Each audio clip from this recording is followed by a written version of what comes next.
Hola, queridos amigos paraguayos, ¿cómo andan? Bueno, estoy acá en Brasil, estoy por entrar a Paraguay ahora. Quería decirles a todos los cines que vengan a verme a la película Payé. No se olviden, Payé quiere ser brujería en español. Payé, ¿ok? Vengan a verme en todos los cines, en todas las salas. Yo hago de brujo.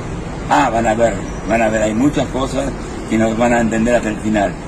Van a ver algo creativo, nuevo, distinto en Paraguay, muy bueno. No se olviden, en todas las salas de Paraguay, va a estar por Argentina, va a estar por Chile, por Perú, por Bolivia, por todos lados, ¿ok?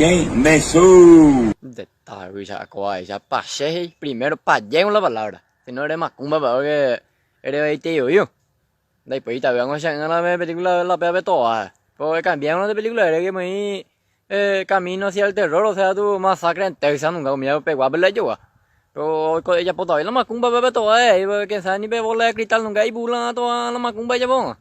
No satanitera, güey, yo de cosas en la bebe toda esa. Está usando ahí, ya que vas a ir cachando ahí. Pero bueno, lo felicita. Ya está hablando de película. Ya más, estás hablando de que un dato hasta cuál ahí antes de 20 horas.